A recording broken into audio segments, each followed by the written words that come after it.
There's a reason this message found you here, now. You didn't stumble into it by accident. Something inside you older than language has already begun to stir. You can feel it as that quiet gravity tugging at the edges of your awareness. The pulse that's been humming for weeks, maybe months. You've sensed you're standing at the doorway of something vast, though you can't yet name what waits beyond. This isn't imagination dressing itself as intuition, nor is it wishful thinking in disguise. It's the signal of convergence, the crossing of timelines, the first vibration of a comeback already in motion. Most people never notice that crossing. They live suspended between wanting and becoming, forever talking about transformation while their nervous systems still grip the old reality. They pray for change, yet tense against the very current rearranging itself to answer them.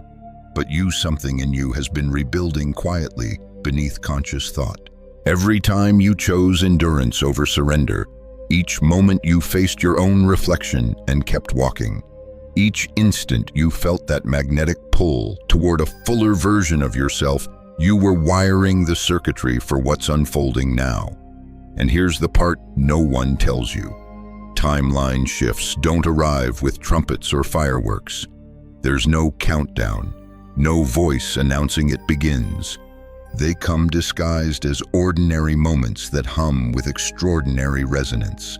They rise in the narrow space between who you've been and who you're becoming, and they demand release of habits, identities, even attachments that once felt essential to survival. That's the place you occupy now, a threshold where the walls of your old world start to tighten while the new one flickers just beyond visibility. It's uncomfortable, yes. You stand in both worlds at once, half-formed, half-free, a living chrysalis of potential. Yet within that pressure lies your greatest strength. If you look back, you'll see it experiences that once merely drained you now feel impossible to endure. Ambitions that once thrilled you now ring hollow. Relationships that once matched your rhythm now echo at another frequency. This isn't collapse, it's clearing. Reality is excavating space for emergence. Your comeback doesn't unfold in a single cinematic flash. It happens like a slow-motion reconfiguration of everything you thought you knew about yourself. What's expanding is not performance or proof. It's your capacity for truth, for expression, for wholeness. And every expansion first feels like breaking before it feels like becoming. You may still feel that threshold pressing against your chest, that faint sense of dislocation as though the world has lost its usual coordinates. That's not confusion, it's reorientation. When your old reference points collapse, the nervous system begins a subtle recalibration long before any visible proof appears. The comeback doesn't start when life looks different. It begins when you sense differently. Think of it less like stepping into a new landscape and more like the terrain itself tilting beneath your feet.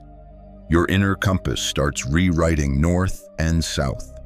Emotions you once labeled as anxiety begin to reveal themselves as signals of alignment, small electric nudges guiding you toward coherence. Neuroscientists might describe this as neural plasticity, the brain reorganizing its pathways after sustained pressure. But at the level of experience, it feels like a quiet earthquake, a shifting beneath thought, a strange stillness between breaths. You start noticing micro-movements, how the breath sits deeper, how silence feels charged, how restlessness turns into readiness. These aren't coincidences, they're the first tremors of an internal magnetic field adjusting to a new polarity. Your nervous system, that delicate electrical instrument, is learning a different frequency, one where survival mode yields to expansion mode. In quantum language, you could say your field is changing. Phase particles, once frozen in patterns of reaction, are beginning to vibrate toward possibility. And it's subtle, almost invisible. The mind, impatient for spectacle, keeps scanning for proof, a sign. a message, an external confirmation that the shift is real.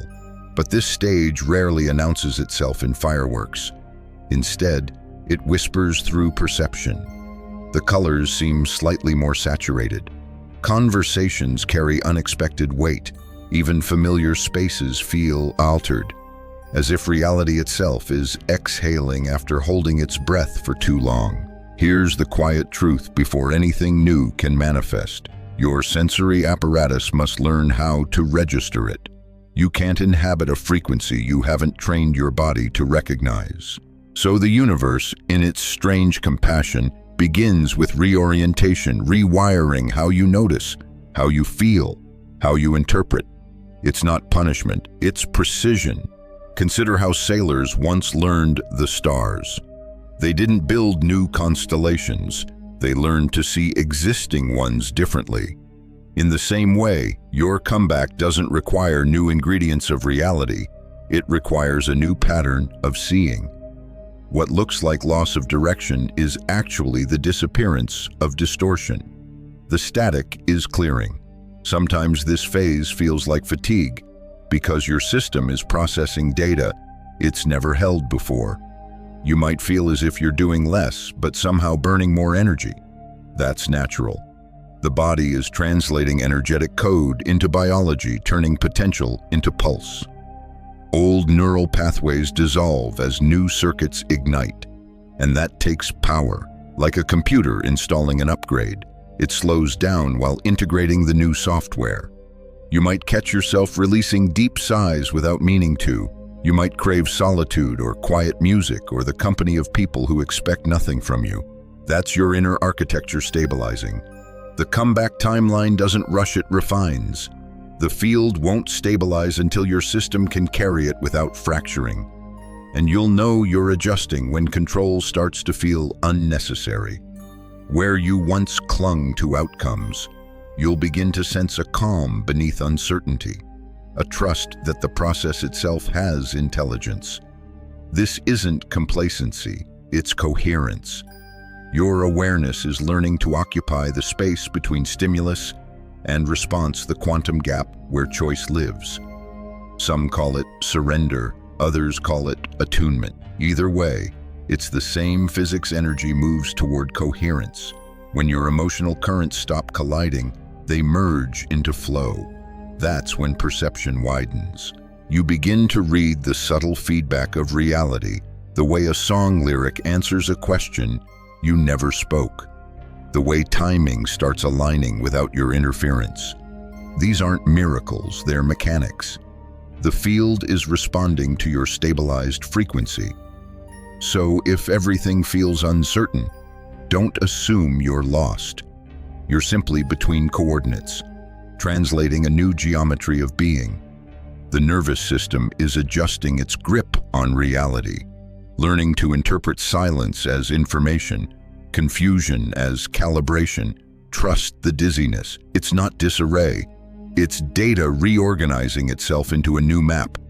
And soon, you'll notice something remarkable. The discomfort that once felt unbearable becomes the signal that you're aligned.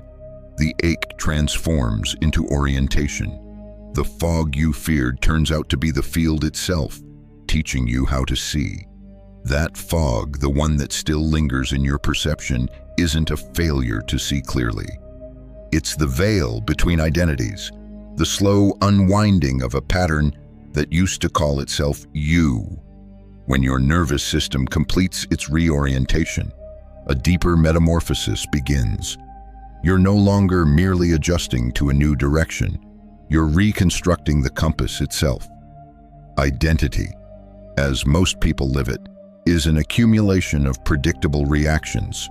We call it personality, but beneath the labels, it's simply memory wearing continuity as camouflage. You wake, think, feel, and act along the grooves carved by repetition, and the mind calls that consistency. But the comeback timeline doesn't care about consistency, it's interested in coherence. From a biological view, this is neural reprogramming. The synaptic pathways that once fired together are now asked to pause, to stop rehearsing the same emotional script. And at a subtler level, what we might call quantum metaphor, it's as if your field has decided to reassemble the observer. Every version of you that ever existed is available, but the frequency you maintain determines which one steps forward into form. You may notice how certain habits suddenly feel alien, how stories you used to tell about yourself no longer make sense when you speak them aloud. That's because the self that once required those narratives is dissolving. The energy that held them together has been rerouted into something larger. It's disorienting, yes, but also liberating. You begin to realize that who you thought you were was never fixed. It was simply the version most practiced. This is the true physics of becoming consciousness, collapsing old wave patterns into new structures of experience. When you make a different choice, even a small one, you alter the probability landscape of your reality. Each choice is a particle of self forming out of the quantum sea. You're not changing who you are, you're selecting which potential expression of yourself becomes visible. But that selection process requires energy. Every time you choose alignment over habit, you're transferring charge from the old circuitry to the new. At first, it feels exhausting because both systems are running simultaneously. You're still thinking like the old self while sensing like the new one. Two waveforms overlapping, interfering, creating emotional interference patterns that look like doubt, fatigue, or restlessness. Don't mistake that interference for regression. It's just phase cancellation, the old identity losing amplitude as the new frequency asserts itself. The tension you feel is the energy of transformation compressing into coherence. The discomfort proves the system is alive. In moments like these, it helps to remember your nervous system isn't your enemy. It's your bridge between matter and meaning. It doesn't resist change because it wants to trap you. It resists because it's wired for safety. When you start broadcasting a new frequency, it hesitates until it knows the new pattern won't destroy you. That's why repetition matters. Each time you act from the new frequency, speaking truth instead of appeasement, resting instead of performing, you show your biology that safety exists here too. Eventually, resistance becomes resonance. And this is where miracles start to look ordinary. Choices that once demanded effort begin to flow automatically. The mind catches up to what the body already knows. The comeback isn't a thunderclap, it's a steady hum of alignment, where old reflexes fall silent. You don't become someone new by forcing transformation. You become someone new by allowing coherence to stabilize. Then comes an odd quiet. You wake one morning and realize the anxiety that once narrated your every move has vanished. You're not performing calmness, you've become it. You respond to life rather than react to it. The same world appears different because you're observing from a different frequency. And observation, as physicists once suggested, is participation. The moment you observe differently, reality behaves differently. This is the secret buried inside every comeback. The world doesn't change first, you do. And when your signal stabilizes, matter listens. The outer world begins reconfiguring itself around the architecture of your inner coherence. That's not metaphysical poetry, it's a pattern of physics mirrored in consciousness. You are both the experiment and the observer, both the particle and the field. Becoming someone new isn't about finding yourself, it's about remembering that you were never one thing to begin with. And that remembrance, that awakening into multiplicity, naturally leads you to the next threshold, coherence. You may have felt glimpses of it already, a day when your thoughts, emotions, and actions seem to hum in perfect rhythm, when effort feels almost irrelevant, and life arranges itself as if listening to an invisible conductor. That is coherence in motion, the silent accelerator of every comeback timeline. To understand it, you don't need to imagine mystical forces swirling through the cosmos. Think of it instead as resonance between your inner instruments. When each layer of your being, mental, emotional, physical, vibrates to the same note, the field amplifies your signal instead of scattering it. A coherent frequency doesn't need to shout to be heard. It simply organizes reality around its tone. Most of the time, people exist in fragmentation. The mind insists on one truth, the heart aches for another, and the body obeys a third master entirely.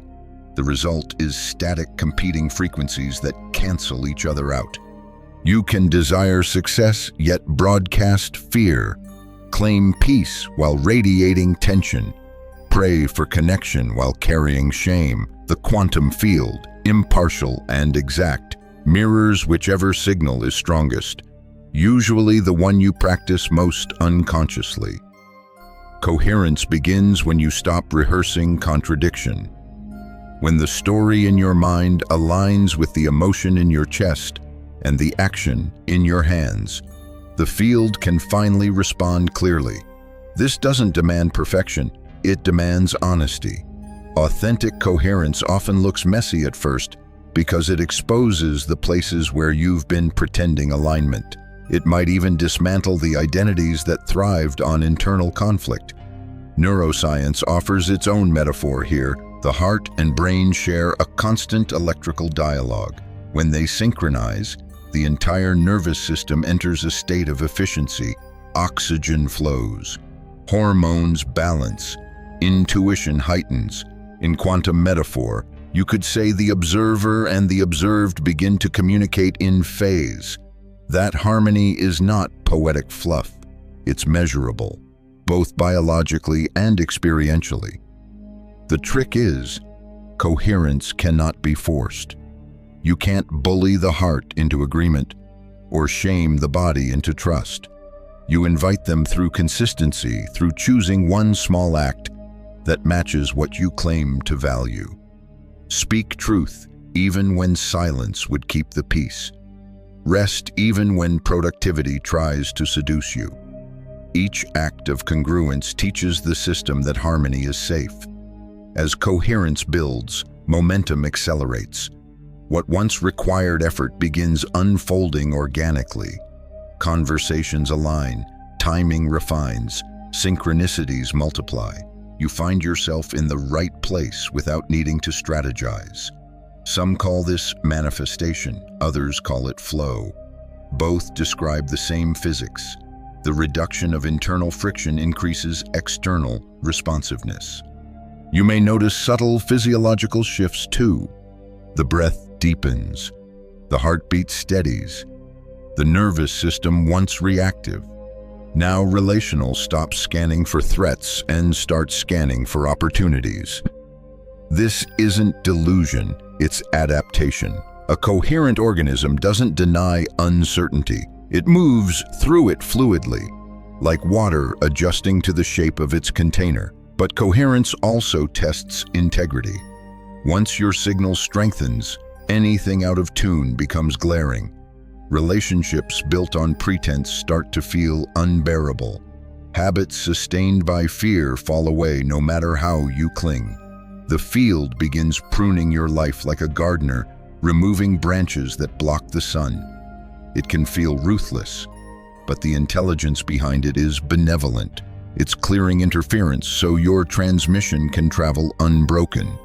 In this way, coherence isn't just the result of alignment, it's the cause of acceleration. When energy no longer leaks through contradiction, it gathers speed. Decisions simplify. Intuition clarifies, and what used to take months begins to materialize in days. Yet from the outside, it still appears effortless. People may ask how everything seems to flow for you, unaware of the invisible discipline beneath it, the daily choice to remain internally united when the world tries to fragment you again. And that's the real art, the ability to sustain coherence amidst chaos. Because coherence doesn't mean calm surroundings, it means unshakable rhythm within them. It's not the absence of noise, but the presence of a clear tone that keeps you oriented through it all. That tone, once stabilized, becomes your compass. It points you toward clearing, toward refinement, toward the next necessary shedding that makes space for evolution. That compass of coherence soon guides you into the next crucible clearing. It is rarely elegant, often messy, but always essential, because once your signal strengthens, anything built on static begins to unravel. You might have noticed it already, the subtle collapse of habits, friendships, or thought loops that no longer match your frequency. To the untrained eye, it looks like loss, but from the view of coherence, it's purification. Clearing is the physics of subtraction. It's not punishment for what you've been, it's the nervous system shedding expired data so it can process new code. When coherence grows, incoherence becomes unbearable. Your system can no longer hold contradictions without strain. The energy once spent maintaining old emotional scaffolding starts pushing outward, demanding release, and release, by its very nature, disrupts comfort. Emotional neuroscience has language for this neural dissonance. The moment the brain updates its predictive model of reality, everything that contradicts the new model must fire and fade. That's why past memories resurface, not to torment you, but to be integrated. It's why dreams intensify, why old aches return, why conversations replay in your mind. These aren't regressions, they're echoes leaving the body. The field is cleaning its resonance chamber. On a quantum level, you could say the waveforms of the old identity are decohering, losing structure as the new pattern stabilizes. But rather than envisioning particles and equations, imagine wind moving through an overgrown forest, scattering the dry leaves so sunlight can finally touch the soil. The noise, the confusion, the sudden endings, these are the leaves lifting away. Clearing is also relational.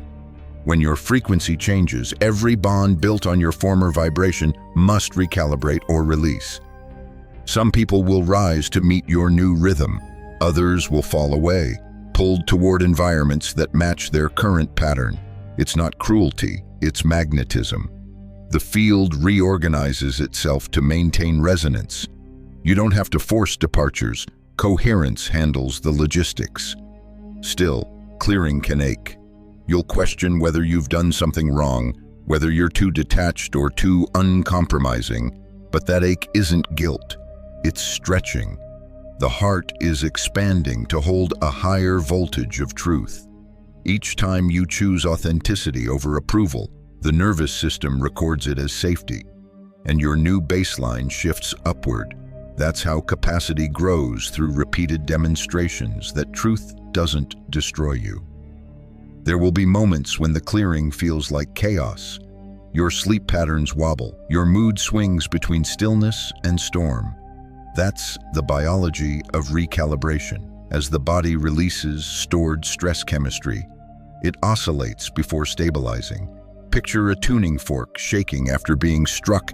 It vibrates wildly, then settles into pure tone. You are that instrument finding its center again. Here's a secret the process rarely reveals. Upfront clearing is an act of love. The field doesn't remove what you cherished. It liberates the energy you buried within those attachments. When a relationship ends, what actually leaves is the distortion that prevented unconditional connection. When a dream dissolves, what returns is the creative force that once built it. Clearing gives you back your scattered light.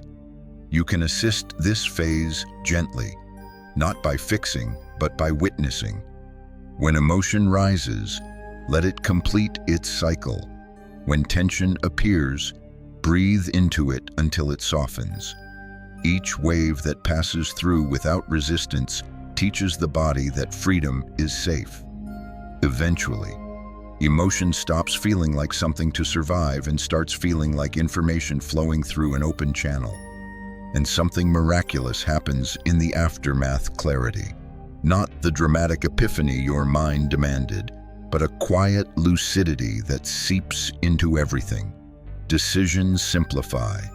The world sharpens. Even your posture changes as if gravity itself has lightened. What was once heaviness becomes buoyancy, a lift from within. Clearing doesn't erase the past, it recodes it. The same memories now carry wisdom instead of weight. The same patterns become teachers instead of traps. That's how reality begins to reassemble cleaner, faster, more resonant. And as the noise fades, you start to sense the next landscape forming a liminal territory where the old and the new overlap. The moment between exhale and inhale where metamorphosis begins to breathe. The moment after clearing always feels like standing between two worlds. Everything familiar has dissolved, yet the new has not fully emerged. This is the liminal zone, the twilight corridor where identity unknits itself so something wider can enter. You might describe it as uncertainty, but that word doesn't quite capture the holy stillness inside it. It's a silence pregnant with direction. At first, this stage feels like suspension. You wake each day sensing movement beneath the surface, yet seeing little evidence above it. Your nervous system, freshly scrubbed of the past, is still searching for new coordinates. The impulse is to rush, to fill the void with tasks, affirmations, or explanations. But the void isn't absence, it's gestation. The comeback timeline gestates in darkness because light would interfere with construction. Liminality is where metamorphosis learns patience. The caterpillar doesn't negotiate with the cocoon, it dissolves into it. Likewise, your consciousness liquefies old definitions of self so it can reorganize around truth. The mind panics at this dissolution because it's wired to equate stability with safety. But the deeper intelligence, the one pulsing through breath and heartbeat, knows the cocoon isn't death, it's data being rewritten. Neuroscience might say your predictive circuits are offline, forcing the brain to operate without its usual shortcuts. Quantum metaphor would call this superposition the self existing in multiple potential states until coherence decides which one crystallizes. Either way, you are living the paradox simultaneously ending and beginning, grieving and growing, disappearing and arriving. During this stage, nothing external may seem to align. Projects stall, plans shift, relationships blur. You could interpret this as failure, but it's actually the field protecting you from premature stabilization. The new structure isn't ready to bear weight. The universe, in its exacting kindness, withholds clarity until your internal architecture can sustain it. And so you learn to live in questions without demanding immediate answers. You practice existing without definition. You let silence do the heavy lifting. This is where resilience evolves into reverence. Each moment you resist the urge to rush, the nervous system learns to rest inside uncertainty. That rest recalibrates your baseline frequency from survival to creation. Physical sensations often accompany this phase: deep fatigue, erratic sleep, flashes of euphoria followed by emptiness. They're not malfunctions, they're metamorphic signals. The body is stretching its electromagnetic field to accommodate a higher information bandwidth. Old synapses retire while new ones spark. Your chemistry oscillates, testing new ratios of trust to control. And through it all, a strange wisdom arises, the understanding that you don't need to see transformation for it to be real. The soil doesn't watch the seed split open, it simply holds it. That's what you're doing, holding yourself through the invisible mechanics of becoming. Over time, subtle evidence begins to appear. Your thoughts slow their chasing. Your emotions start flowing in longer waves rather than erratic spikes. You realize you're no longer reacting to life, you're receiving it. Small synchronicities return. Someone mentions what you were just contemplating. A forgotten opportunity resurfaces. A random event ties together weeks of confusion. These are the fingerprints of emergence. In the liminal zone, your task is not to perform transformation, but to witness it. Let the old frequencies expire without ceremony. Let the new ones announce themselves quietly. Between the two, there is nothing to fix, only space to feel. And if loneliness creeps in, and it will recognize it as an echo of expansion. Loneliness isn't the absence of connection. It's the widening of your capacity to hold connection more deeply. The heart expands faster than the mind can comprehend, leaving a temporary vacuum the mind calls isolation.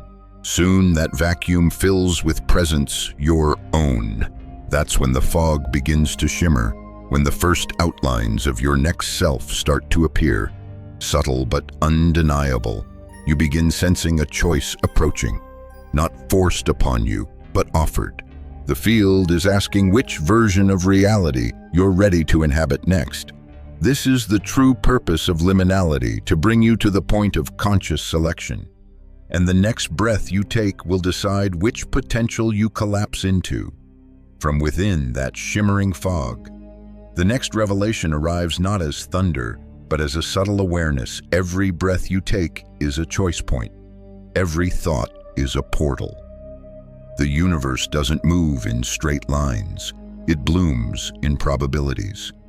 And each moment, you're selecting which branch of reality you inhabit. We often imagine time as a sequence of events leading us forward, but that's a simplification. The deeper truth, hinted at by both mystics and physicists, is that all versions of you exist simultaneously, like overlapping frequencies in a single spectrum. Your consciousness is the tuner, the dial deciding which station to broadcast. When you shift your inner state, you're not creating a new future, you're synchronizing with one that's been waiting for coherence. This is where the practice becomes subtle. The comeback timeline isn't a destination, it's a frequency band, and you navigate it not through effort, but selection. The nervous system, freshly cleared and liminally stretched, becomes the instrument that reads this quantum map. It doesn't ask, what do I want to happen, but which version of me feels truest right now? That shift from wanting to resonance is everything. Each decision acts like the collapse of a wave function. Say you choose honesty when deceit would protect your image, or rest when guilt demands production. Those moments aren't moral choices alone. They are quantum declarations. You've told the field, I belong to the timeline where authenticity is power, and reality, ever precise, begins rearranging itself to reflect that signal. You'll know this process is active when coincidences tighten into pattern. The right words arrive at the right hour. The people who mirror your new integrity appear seemingly out of nowhere. This isn't fantasy, it's feedback. The field is confirming receipt of your transmission. But conscious selection also exposes contradiction. For every new probability you align with, an old one protests its eviction. You'll feel it as sudden resistance, maybe even fear, your nervous system's last allegiance to the familiar. Don't fight it, witness it. Each pang of doubt is an echo from a version of you still rehearsing the past. When you meet it with awareness instead of battle, that version integrates rather than interferes. In neuroscience, this might be called neuroplastic consolidation, the brain locking in a new circuit through repetition. In quantum metaphor, it's entanglement collapsing into coherence, the multiple selves converging into one clear signal. Either way, it's mastery through selection. Here's the paradox: the more consciously you choose, the less effort it requires. Once coherence stabilizes, the field begins choosing with you. Life starts steering itself toward alignment, as though the external world has become an extension of your nervous system. That's not mysticism, it's entrainment. Systems in resonance naturally synchronize their oscillations. When your frequency steadies, circumstances attune. But remember, conscious selection isn't control. Control implies fear, a clenched hand around possibility. True selection is trust embodied, the calm knowing that reality listens more to vibration than demand. You don't need to chase outcomes, you broadcast them. And broadcasting doesn't mean performing positivity. It means radiating coherence, holding a consistent signal even when appearances contradict it. This is where patience becomes power. Each timeline matures at its own velocity. You might feel as if nothing's happening, but underneath, probabilities are reweaving. The field is slower only to human eyes. Energetically, it's instantaneous. What delays manifestation isn't time, it's mixed frequency. When your words, emotions, and actions finally agree, the delay collapses. You'll feel it first, then see it. The outer world follows the inner by design. When everything begins to click, the calls, the timing, the sudden ease, it won't feel miraculous. It'll feel obvious, inevitable. You'll wonder how you ever thought it worked any other way. And yet, even here, another layer reveals itself.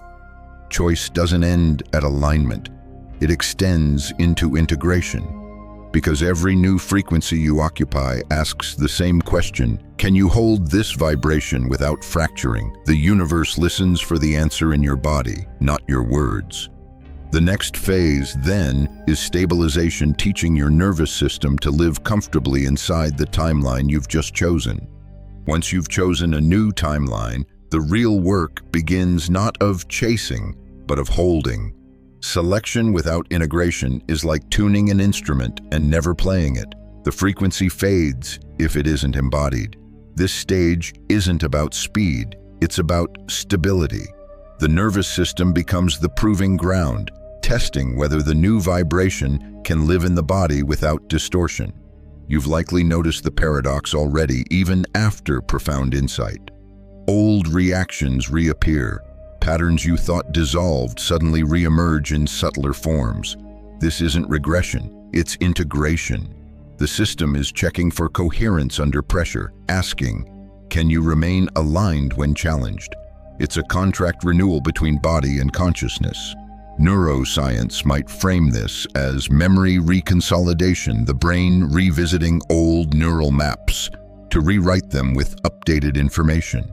Quantum metaphor would describe it as wave interference, smoothing into resonance. Both point to the same truth: integration requires repetition under varied conditions.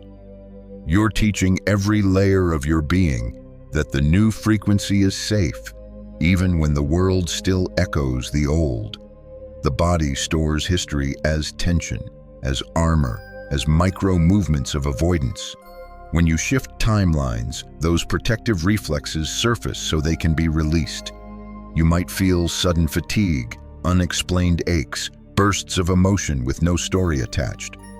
These are residues of outdated contracts, the body's way of saying, I'm ready to renegotiate. Integration begins when you listen without judgment. Imagine the nervous system as a symphony adjusting to a new tempo. The strings, the emotional body must soften their urgency. The percussion, the survival reflex must learn subtlety. The wind instruments, the breath, carry the new rhythm through the entire orchestra.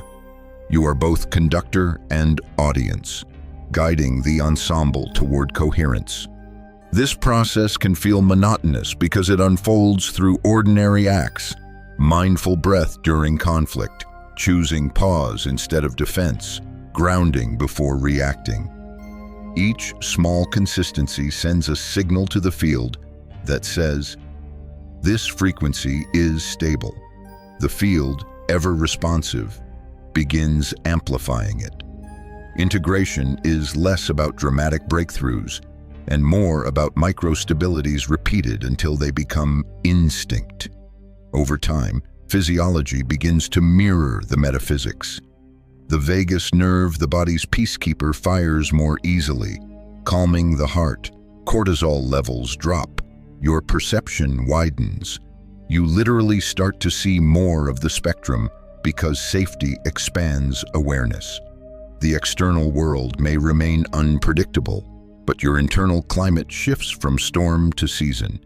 Yet integration also brings confrontation. The universe will test the edges of your coherence, not to punish, but to anchor. A conversation triggers an old wound. A setback tempts the old panic. These moments are invitations to demonstrate new coding. When you respond from presence instead of pattern, the contract strengthens. Each successful response updates the field, telling reality this timeline holds. At times, you'll crave retreat. That's natural. Integration happens in cycles of expansion and contraction. The nervous system can only digest so much light before needing darkness for assimilation. Think of it as energetic sleep downtime, where consciousness reorganizes files, closes open loops, restores equilibrium. Allow it. Doing nothing is part of integration. What surprises many is that joy, too, can trigger the system. After years of associating intensity with danger, even bliss can feel unsafe. You might notice anxiety after good news, restlessness during peace. This is the body's final learning that calm can coexist with power. Let it tremble. The shaking is release. Eventually, the rhythm steadies. The nervous system stops anticipating collapse and starts expecting coherence. That's when ease becomes your baseline, not as spiritual achievement, but as biological adaptation. You don't have to remind yourself to trust. You simply are trust in motion. This stage completes the transformation from theory to embodiment. The comeback timeline no longer exists as concept. It breathes through muscle memory and reflex. Your body has signed the contract, and as that contract seals, something subtle but immense occurs. The energy once spent surviving becomes available for creation. The field, sensing the stability of your signal, prepares to magnify it outward, not just within your life, but into every system you touch. That next phase is sovereignty. The moment your body signs that new contract, sovereignty begins not as dominance, but as quiet authorship. You start realizing that every thought, every gesture, every boundary you honor shapes the field around you. The power once projected outward returns home. The comeback timeline is no longer about recovery. It's about rulership, not over others, but over frequency. Sovereignty doesn't roar, it hums. It's the steady pulse of someone who no longer negotiates with self-betrayal. You may feel it as a stillness under the skin, an unexplainable calm even while circumstances remain uncertain. That's the nervous system trusting your leadership again. You're no longer waiting for proof of safety, you are safety embodied. Here's where many misunderstand sovereignty. They equate it with isolation, as if independence meant disconnection. But true sovereignty deepens relationship. It removes dependency without removing intimacy. You begin relating from overflow instead of lack. You can love without needing to be needed. You can give without depleting. You can walk away without resentment. Energetic responsibility emerges naturally from this state. You start noticing how your frequency influences every room you enter. Conversations shift tone around you. People either open or recoil, depending on whether they're ready for coherence. You no longer take it personally. You understand resonance isn't approval, it's physics. The field adjusts to whichever frequency dominates, and because you've learned stability, you often become that dominant note. But sovereignty also means accountability. Once you know your energy shapes reality, you can't pretend ignorance when patterns repeat. Blame dissolves, projection fails. You begin tracing every external disruption to its internal source. That doesn't mean self-punishment, it means precision. You ask, what within me is broadcasting this experience? And the answer, when received without judgment, instantly shifts the signal. At this level, coherence feels almost effortless because resistance has nowhere left to anchor. You're not chasing alignment. You are alignment. Your presence becomes a calibration field for others. Without teaching, without evangelizing, you transmit permission. People start remembering themselves in your company. That's energetic leadership, the quiet revolution of resonance. It's tempting to romanticize this stage, but sovereignty isn't all serenity. It requires vigilance. The ego, accustomed to control, occasionally tries to reclaim the throne. It whispers subtle doubts. You're slipping, you're making it up. It can't be this simple. When that voice arises, meet it as an old friend. It's just the ghost of your former programming testing the locks. Acknowledge it, thank it for its service, and return to signal. The more stable your coherence, the faster feedback loops tighten. Intentions manifest rapidly, but consequences do too. Thoughts ripple through the field almost instantly. This immediacy isn't punishment, it's precision. The universe is showing you your creative power without delay so you can wield it consciously. Every emotional reaction becomes an instrument of course correction. You start steering with sensation, not struggle. And with that awareness comes another awakening. Freedom is not license, it's stewardship. The energy you command now influences more than your personal story. It touches networks of consciousness, rippling into communities, families, even collective paradigms. Your personal coherence contributes to planetary coherence. Every act of integrity strengthens the human field. Every moment of distortion adds static. Sovereignty, then, is service disguised as individuality. You may feel called to protect your energy more deliberately, not from fear, but from respect. You start discerning where to engage and where to remain silent, which conversations uplift the field and which drain it. Sometimes sovereignty looks like withdrawal, sometimes like radiant participation. Either way, you choose intentionally, aware that every interaction is a collaboration of frequencies. Eventually, the boundary between my field and the field dissolves.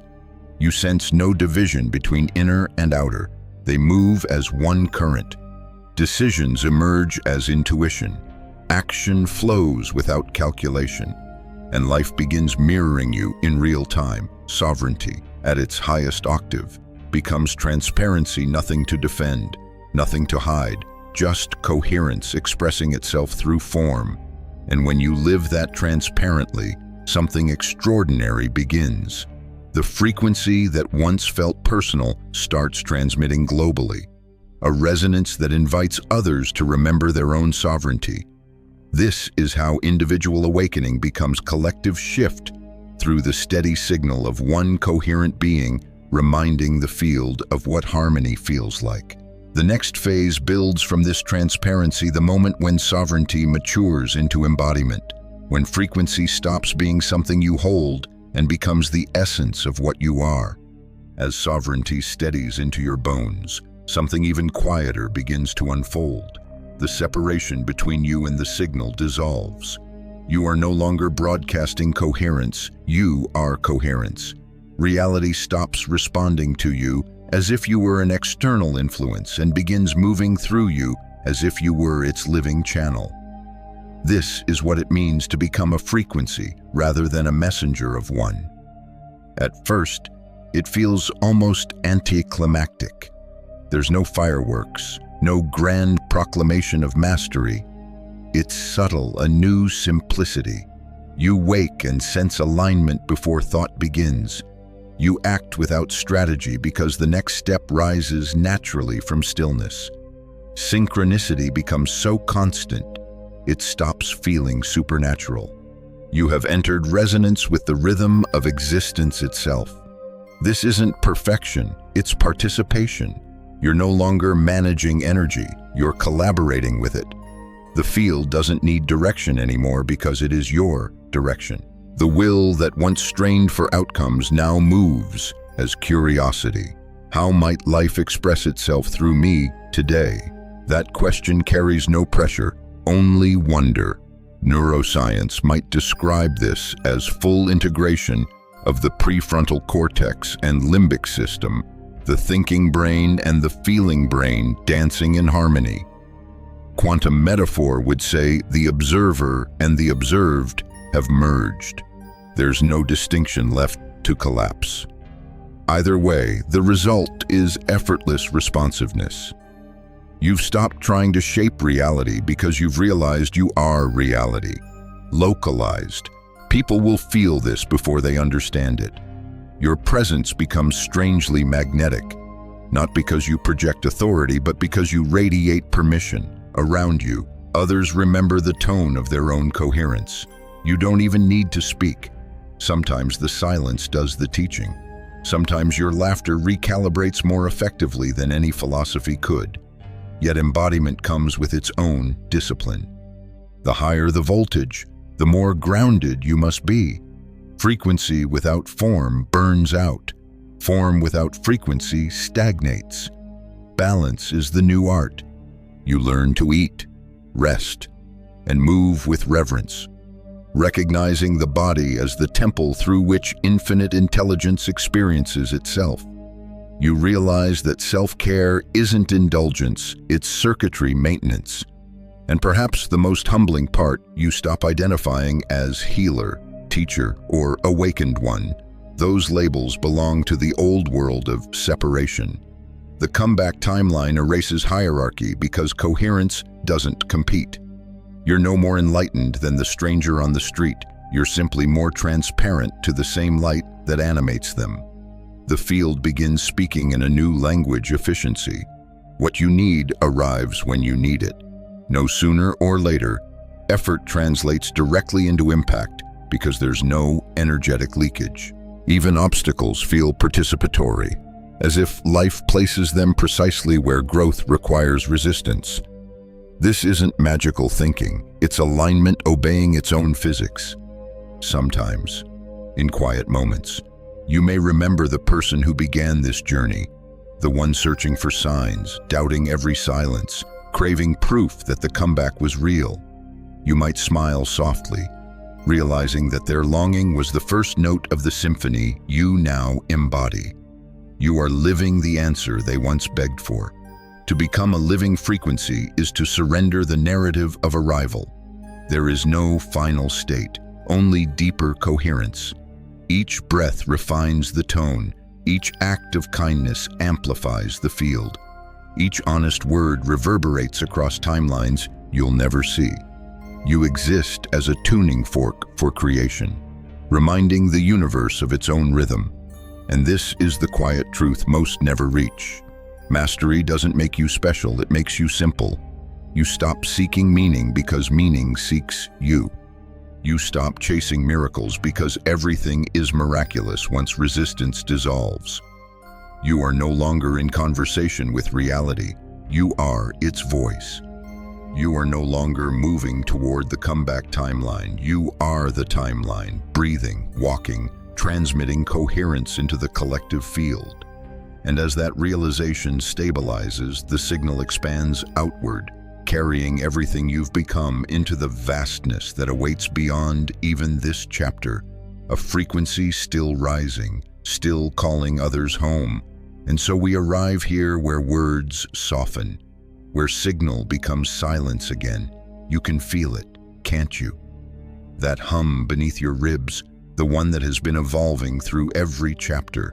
It no longer shouts for attention, it simply is. This is the space after becoming. The air feels lighter, time less linear. You sense your pulse syncing with something vast and familiar, the field breathing you instead of you breathing it. Nothing needs to be proven now. What was once theory has become tone. Look at the arc you've traveled from disorientation to clarity, from fragmentation to coherence, from effort to embodiment. Every tremor of fear, every wave of uncertainty, every collapse that once felt like defeat, they were recalibrations of light. You weren't breaking down, you were tuning up. And the rhythm you carry forward isn't about achievement. It's about continuity. You're not meant to cling to this elevated state as if it were fragile. You're meant to live it quietly, to weave it through errands, laughter, morning light on ordinary days. That's the real miracle, the sacred becoming simple. There will still be moments of distortion. You're human, that's the point. But now, you'll meet those moments differently. You'll recognize chaos as data, pain as signal, delay as precision. You'll remember that every wobble in the field is simply another invitation to coherence. So breathe. Feel the electromagnetic miracle of that breath anchoring the infinite into flesh.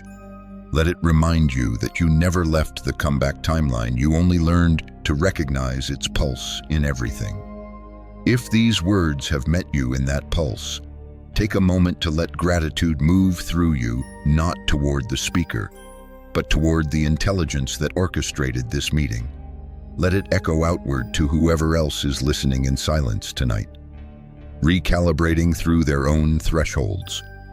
We're all part of the same harmonic field, learning to remember the same song. Carry this frequency gently. Let it shape how you speak, how you pause, how you listen. You don't need to rush to the next revelation. You are the revelation, steady, luminous, and already here.